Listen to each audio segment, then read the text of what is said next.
तो दोस्तों आज मैं एक्सप्लेन करने वाला हूँ 2017 में आई मूवी भूमि को। मूवी से जुड़ी सारी बातें मैं एक्सप्लेनेशन के आखिर में करूंगा। उससे पहले मैं आपको सुनाता हूँ इस फिल्म की कहानी। तो मूवी की शुरुआत में हम भूमि नाम की लड़की को देखते हैं जिसकी जल्द ही शादी होने वाली है नीरज नाम के लड़के से। इनकी लव मैरिज हो रही है। भूमि के पिता अरुण अपनी बेटी से बहुत प्यार करते हैं, अपनी जान से भी ज्यादा। भूमि की माँ नहीं है तो पिता ने उसे पाला पोसा है। पिताजी की जूतों की दुकान है और भूमि ब्यूटी पार्लर चलाती है। अरुण के एक दोस्त है ताज, जिसके साथ हर शाम महफिल जमती है उनकी। भूमि को हकलाने की प्रॉब्लम है। पड़ोसी में एक परिवार है जिसका लड़का जीतू भूमि को बहन जैसा मानता है और कहीं आना जाना होता है तो वही उसे स्कूटी से छोड़ आता है। पड़ोस में एक और लड़का है विशाल, जो कि भूमि को पसंद करता है और उसने अपने प्यार का इजहार भी किया था, पर भूमि ने हाँ नहीं करी, उसे फ्रेंड जोन कर दिया। जीतू उसे चिढ़ा रहा होता है कि अब तो तेरा एक तरफा प्यार किसी और का होने जा रहा है, रोने की प्रैक्टिस कर लो। विशाल की मौसी का बेटा है ढोली, जो कि गुंडा टाइप आदमी है। गुंडागर्दी करना ही काम है उसका। ढोली विशाल को सलाह देता है कि जाओ फिर से अपने प्यार का इजहार करो, ना मानी तो हम तो हैं ही, देख लेंगे। शादी की तैयारियां चल रही थी कि तभी विशाल भूमि को जाके आई लव यू बोल देता है। भूमि उसे समझाती है कि मेरी शादी हो रही है और मैं तुमसे प्यार नहीं करती, ये मैं पहले भी बता चुकी हूँ। विशाल जिद करने लगता है कि शादी तोड़ दो, मेरे प्यार को अपना लो। उसे जबरदस्ती रोकने लगता है तो भूमि उसे थप्पड़ मार के चली जाती है। अब एक रात जीतू भूमि को घर छोड़ने जा रहा होता है। उसे सुसु आ जाती है तो वो रुक के सुसु करने जाता है और जब वापस आता है तो देखता है कि भूमि दीदी गायब है। भूमि को उठा ले गया था धौली। वो भूमि को अपने भगवान टॉकीज ले आया था, जहाँ मौजूद थे धौली, विशाल और धौली का साथी डेढ़ा। भूमि ने विशाल को रिजेक्ट कर दिया और थप्पड़ भी मारा तो उसका ईगो हर्ट हो गया। भूमि को बेहोश कर रखा था। बेहोशी की हालत में वो तीनों मिलके बारी बारी उसके साथ दुष्कर्म करके बेसुध हालत में उसे छोड़कर चले जाते हैं। जब भूमि को होश आता है तो वो किसी तरह अपने आप को संभालती है और घर जाकर खुद को साफ करने की कोशिश करते हुए पानी डाले जा रही होती है अपने ऊपर। ताज की पत्नी समझ जाती है कि कुछ हुआ है तो वो कहती है कि कल तुम्हारी शादी है, किसी को कुछ मत बताना बेटा, सब धीरे धीरे ठीक हो जाएगा। शादी थी तो उसे दुल्हन की तरह सजा दिया जाता है। सबको लग रहा था कि उसके चेहरे पर उदासी इस कारण है क्योंकि वो अपने पिता से दूर जा रही है, पर बात तो कुछ और ही थी। उसके साथ जो हुआ उसको छुपाकर भूमि अपना रिश्ता नहीं बनाना चाहती थी, इसलिए वो नीरज को सब कुछ बता देती है। इतने समय से साथ था जो इंसान, वो उसका साथ देने के बजाय बारात लेके वापस चला जाता है। पिताजी को जब पता चलता है तो वो पुलिस स्टेशन जाते हैं कंप्लेन करने, पर पुलिस क्रिकेट मैच देखने में व्यस्त थी, उनकी बात ही नहीं सुन रही थी और उन गुस्से से टीवी ही फोड़ देता है। तब उसकी बात सुनना शुरू करते हैं। फॉर्मेलिटी करते हुए पुलिस ऑफिसर सवाल जवाब करने लगता है कि कब हुआ, कहाँ हुआ, किसने किया। तो पिताजी को कुछ मालूम न था, बस इतना पता था कि जो भी हुआ भगवान टॉकीज में हुआ। ऑफिसर लड़की से पूछताछ करने का सोचकर घर आते हैं, पर भूमि गायब थी। अब सब लोग ढूंढना शुरू कर देते हैं, पर वो कहीं नहीं मिल रही थी। उसे धौली फिर से उठा ले गया था। धौली उससे कहता है उस दिन बेहोश थी तो तुम्हें पता नहीं चला होगा कि किसने किया दुष्कर्म, हम तीनों ने किया था। पुलिस कंप्लेन करोगी ना, अच्छी खासी डोली उठ रही थी तेरी, अब अर्थी उठेगी। वो लोग भूमि को नदी में फेंक देते हैं और 2-3 गोलियां भी चलाते हैं, जो कि किस्मत से उसे लगती नहीं। अरुण दुखी परेशान था ये सोचकर कि वो अपनी बेटी की रक्षा नहीं कर पाया।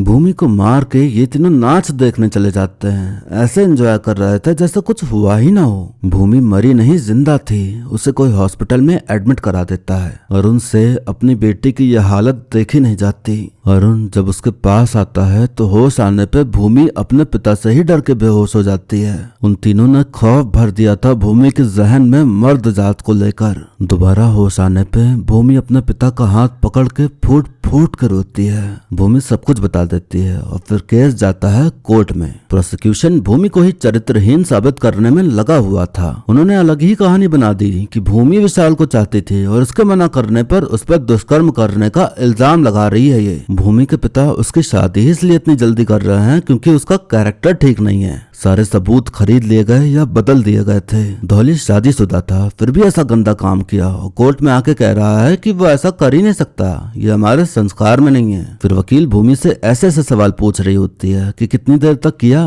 कहाँ कहाँ छुआ तुम्हें, कैसे किया, क्या किया बताओ। तुमको तुम्हारा प्यार नहीं मिला तो तुमने खुद की जान देने की कोशिश की। वहाँ से धौली जी गुजर रहे थे तो वो आ गए तुम्हें बचाने, और जब तुम्हें पता चला कि वो विशाल के कजिन हैं तो तुमने उन पर भी इल्जाम लगा दिया। यही सच है ना। ऐसे सवाल सुनकर अरुण बीच अदालत में ही उठ खड़ा होता है कि नहीं चाहिए इंसाफ हमें इस अदालत से। इंसाफ मांगा था, लेकिन यहाँ तो एक बार फिर से मेरी बेटी के साथ दुष्कर्मी हो रहा है ऐसे सवाल पूछ पूछ कर। हाँ, समझ आ गया मुझे कि इन तीनों ने इसके साथ गलत क्यों किया, क्योंकि ये चरित्रहीन लड़की है। हाँ, दुष्कर्मी हुआ है ना, मरी तो नहीं है ना मेरी बेटी? नहीं मरी है मेरी बेटी। अरुण धौली के सामने भूमि का हाथ जुड़वाकर कहता कि हमसे गलती हो गई, हम अपना केस वापस लेते हैं। धौली उसके पास आकर कहता कि गुड़िया होगी तुम्हारे लिए, मेरे लिए तो खिलौना है ये, समझा के रखना इसे।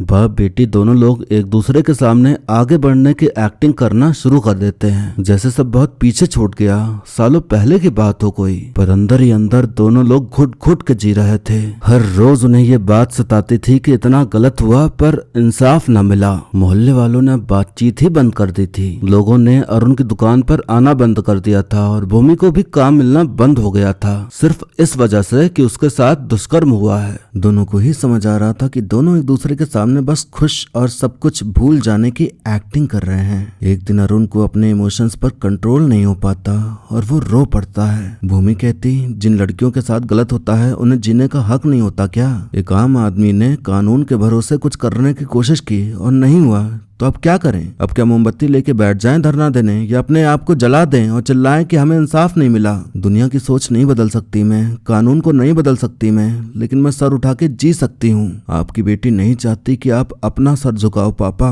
मैं नहीं देख सकती आपको ऐसे। सब कुछ भूल चुके हैं तो अब हमें भी आगे बढ़ना होगा। अगले दिन घर से निकलते वक्त भूमि देखती है कि किसी ने दीवार पर उसका नाम और नंबर लिख दिया है और पूरा मोहल्ला खड़े होके बस देख रहा है। भूमि उसे मिटाना शुरू कर देती है पर वो मिट ही नहीं रहा था। तभी उसी वक्त नीरज आ जाता है उससे माफी मांगने। तो भूमि कहती कि भरोसा किया था तुम पे, लेकिन तुम तो भाग गए थे, तो अभी भी चले जाओ यहाँ से। अरुण जब आता है तो भूमि कहती कोई कुछ नहीं भूला पापा। भीड़ में खड़ा कोई कहता कि एक लड़की की वजह से पूरा मोहल्ला बदनाम हो रहा है। एक कहता कि ऐसे लोगों को तो मोहल्ला ही छोड़ देना चाहिए। जिसके साथ गलत हुआ उसको ही ताने मारने में लगे हुए थे लोग। रात में अरुण पी के मोहल्ले वालों की गाड़ी के शीशे फोड़ डालता है। वो कहता कि अब तक सबको भूमि बहुत अच्छी लगती थी, सब सोचते थे कि बेटी हो तो ऐसी हो, और आज वही लड़की सबको बुरी लगने लगी। अगले दिन जीतू की बहन धौली की पत्नी और देड़ा की बेटी और पत्नी भूमि के घर आते हैं। जीतू की बहन जीतू का फोन भूमि को देती है एक वीडियो देखने के लिए। हमें देखने मिलता है कि जब भूमि पहली बार गायब हुई थी तो जीतू भी शामिल था विशाल के साथ उसके साथ दुष्कर्म करने में। भूमि ये देख एकदम टूट जाती है कि जो लड़का हर टाइम दीदी दीदी करता रहता था उसने भी उसके साथ गलत किया। वही था जिसने भूमि को नशीला वाला लड्डू खिलाया था। वही था जिसने जानबूझ के रोड पे स्कूटी रोकी ताकि ये लोग भूमि को उठा ले जाएं। वही था जिसने बाकियों को खबर दी कि भूमि के पिता पुलिस स्टेशन गए हैं। वही था जिसने खबर दी कि भूमि अभी भी जिंदा है। इतना सब करने के बाद भी वो अभी भी दीदी दीदी करते आ रहा था, एकदम अच्छा बनने की एक्टिंग करते हुए। भूमि अपने पिता से कहती कि मार दो उन सबको पापा। अरुण कहता कि मैं नहीं, हम मारेंगे।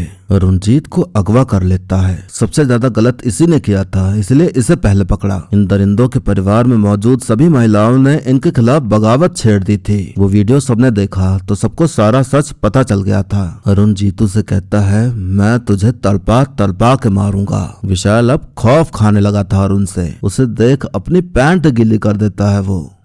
धौली विशाल को अरुण के सामने ले जाकर कहता कि क्यों डरा रहे हो उसे? ठीक है, मान लिया इसने कि गलती हो गई, माफी मांग रहा है ये, माफ कर दो इसे। तुम्हें इस बात की चिंता है ना कि तुम्हारी बेटी से अब शादी कौन करेगा, तो ये कर लेगा ना शादी। विशाल जाओ ससुर जी के पांव छू लो जाके। विशाल पैर छूने जाता है तो अरुण उसे घसीट के एक लात मार देता है। फिर धौली को भी मुक्का मार मार के उसे धोने लगता है, लेकिन तभी पुलिस आकर उन दोनों को पकड़ लेती है। धौली सोच लगा के छूट जाता है आराम से। थोड़े टाइम बाद ताज भी अरुण की बेल करा लेता है। अरुण जीतू को लड़की बनाकर पूरे मोहल्ले में टहलाता है और लोग उसे घूर रहे होते हैं, छेड़ रहे होते हैं। फिर उसे अगवा भी करवाता है। ये सब इसलिए ताकि उसे एहसास हो कि कैसा लगता है जब किसी के साथ ऐसे जबरदस्ती होती है। तो अरुण जीतू को वैसे ही सिनेमा हॉल में ले जाता है और उसके साथ जबरदस्ती करने के लिए उसने लड़के भी बुला रखे थे। जीतू समझ गया था कि क्या दुर्गति होने वाली है उसकी, तो वो खुद से ही अपना गला काट अपनी जान दे देता है। अरुण ने पहले से ही जीतू से नोट लिखवा लिया था, तो उस नोट को पढ़ के सबको यही लगता है कि उसने खुद से खुद की जान ली है। हालांकि पुलिस वाले को समझ आ गया था कि सच कुछ और ही है।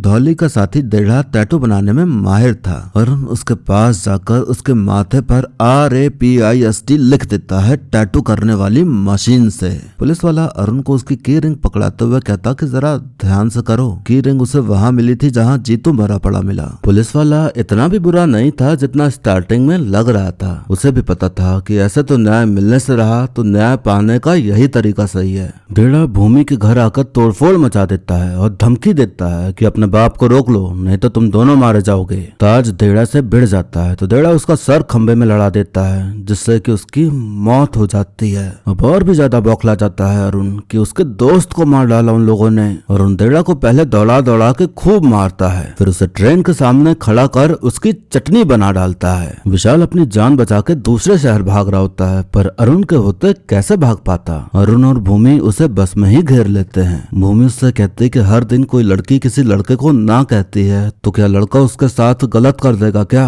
अरुण कहता या तो अपना धड़ काट या अपना काट। विशाल मरना नहीं चाहता था तो वो चाकू अपने पैंट में डाल अपना काट देता है, मर वो ऐसे भी जाता है। अब बारी थी धौले की। अरुण भूमि को लेकर पहुंच जाता है धौले के एरिया में। धौले के गुंडे अरुण से भिड़ जाते हैं तो अरुण सबको धूल चटा रहा होता है। तभी धोखे से धौले अरुण के पेट में सरिया घोंप देता है। अरुण कमजोर पड़ जाता है तो सब गुंडे और धौले मिलकर उस पर हावी हो जाते हैं, उसे खूब पीटते हैं। धौले और भूमि के बाप के सामने ही उसके साथ गलत करने जा रहा होता है। अरुण की मरने जैसी हालत हो चुकी थी पर वो अपनी बेटी के साथ फिर से वो सब नहीं होने दे सकता था तो वो अपने अंदर की सारी हिम्मत बटोर कर उठ खड़ा होता है। फिर एक एक करके सबको मारते हुए धौले को मारने आगे बढ़ता है लेकिन वो भागने लगता है। अरुण उसे पकड़ लेता है और फिर भूमि उसको मार कर उसके लिए नरक का द्वार खोल देती है। जितने लोगों ने भूमि के साथ गलत किया उसके बाप ने उन सबको मार कर उसे इंसाफ दिला दिया। जो इंसाफ कानून न दिला सका वो बाप ने दिया। इसी कहानी के साथ ये मूवी यहीं पर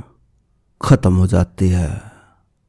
तो दोस्तों ये मूवी दिखाती है एक तरफा प्यार करने वाले कुछ दरिंदों की सोच को कि अगर लड़की मेरे साथ नहीं है तो वो लड़की किसी के साथ नहीं हो सकती। उसे मार दो या उसके साथ कुछ ऐसा कर दो कि वो किसी के साथ हो ही ना पाए। ये जो सोच है कि उसके साथ शारीरिक दुष्कर्म कर देंगे तो उसे कोई नहीं अपनाएगा। ये सोच लोगों के अंदर इसलिए है क्योंकि समाज की सोच गलत है। अगर समाज ये ना सोचे कि लड़की के साथ बुरा हुआ है तो वो खराब हो गई, बल्कि ये सोचे कि जिसने लड़की के साथ बुरा किया है वो खराब है, वो बुरे हैं। लड़की को दूर करने के बजाय उसे अपवित्र कहने के बजाय उसे अपनाएं, उसे यकीन दिलाएं कि उसके साथ जो गलत हुआ है उससे उसकी जिंदगी नहीं खत्म हुई है, उससे कोई दूर नहीं भागेगा बल्कि उसकी इज्जत उतनी ही रहेगी जितनी थी। तब जाके विशाल जैसे लोगों की सोच धरी की धरी रह जाएगी कि इसके साथ गलत करूं तो सही रहेगा। आधे से ज्यादा शारीरिक दुष्कर्म बदले की भावनाओं से होते हैं। या तो किसी का ईगो हर्ट हो जाता है या फिर कोई ये मान लेता है कि लड़की ही चाहती है कि उसके साथ ऐसा हो। ये सोच रखने वाले लोग भी हैं कि लड़की खुद ऐसी थी तो होगा ही ना उसके साथ ऐसा। मतलब लड़की का अगर बॉयफ्रेंड है, लड़की क्लब जाती है, लड़की वेस्टर्न कपड़े पहनती है तो ये तो होना ही है उसके साथ। जो ऐसी सोच रखते हैं वो उन लोगों से और भी ज्यादा बुरे हैं। ऐसे लोग इनडायरेक्टली उस दरिंदे के सपोर्ट में ही दिखते हैं जो ऐसी बातें करते हैं। जितने भी मर्द आप लोग देख रहे हो वो इमेजिन करो कि अगर आप क्लब जाएं, वहां पे पी रहे हो आप और एंजॉय कर रहे हो, आपका कुछ सामान गिर गया और आप नीचे झुके और मुझे आपका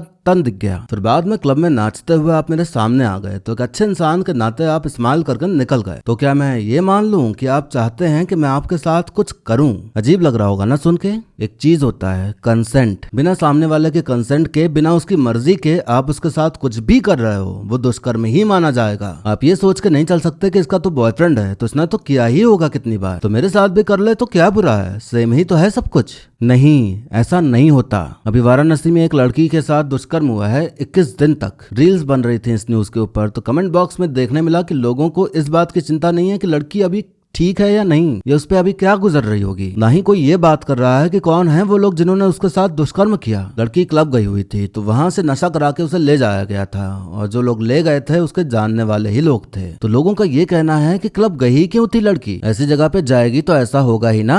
लड़की क्लब इसलिए नहीं गई थी कि उसके साथ वो सब हो, बल्कि लड़के इस गंदे इरादे से गए थे कि उसको नशा करा के उसके साथ गलत करेंगे। ये तो वही बात हो गई कि चोर तो चोरी करेगा ही। तुम बाहर जाओगे चैन पहनकर तो चोर तो चैन चुराएगा ही ना। इस तरह से तो रोड पर एक्सीडेंट भी होते हैं, तो रोड पर निकलना बंद करो, क्योंकि तुम निकले तुम्हारी गलती है, तभी तुम्हारा एक्सीडेंट हुआ है। ना निकलते घर से तो ना होता। फोन चोरी हुआ तो पुलिस के पास मत जाना, घर वापस आ जाना और अपने आप को खींच खींच के तमाचा मारना, क्योंकि गलती आपकी है। क्यों गए लेकर फोन आप बाहर? लड़की की गलती ये थी कि उसने अपने दोस्तों पर भरोसा किया, वो दोस्त जो कि लड़के हैं। अगर वो अपने दोस्तों के साथ ना जाती जो कि लड़के हैं तो शायद वो बच जाती, शायद उसके साथ ऐसा कुछ भी नहीं होता। तो इस हिसाब से तो लड़कियों को लड़कों से दोस्ती ही नहीं रखना चाहिए। पता नहीं कब कौन क्या निकल जाए। जो ज्ञान दे रहे हैं कमेंट में, उनमें से कितने लोग अच्छे हैं किसे पता। दुष्कर्म कर रहे हैं लड़के, तो लड़के क्यों जा रहे हैं क्लब? उनको कहो ना कि मत जाओ, नहीं तो तुम किसी के साथ कुछ गलत कर दोगे। जो गलत कर रहा है उसको रोका जाता है, जिसके साथ गलत हो सकता है उसको नहीं। हम माना कि हम नहीं जान सकते कि कौन बुरा है बाहर, पर इसका मतलब ये तो नहीं कि बाहर जाना ही ना दो।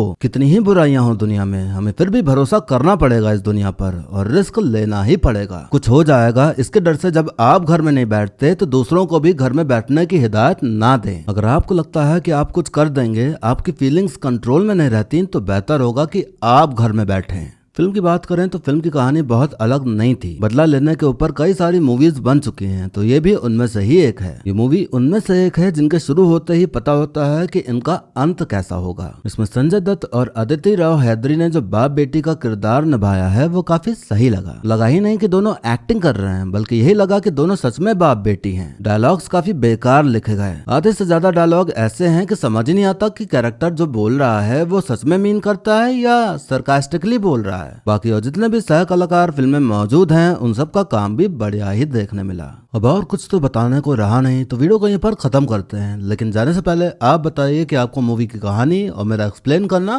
कैसा लगा। अच्छा लगा हो तो वीडियो को लाइक कर दीजिए, और नहीं अच्छा लगा हो तो आपके लिए डिसलाइक का भी विकल्प मौजूद है। अगर आप मेरी आवाज में मूवी सीरीज की कहानी सुनते रहना चाहते हैं तो आप इस चैनल को सब्सक्राइब कर लीजिए, ताकि आने वाली वीडियोस की खबर आप तक पहुंच जाए। बाकी मिलते हैं अब अगली वीडियो में, तब तक के लिए टाटा बाय बाय और नमस्ते।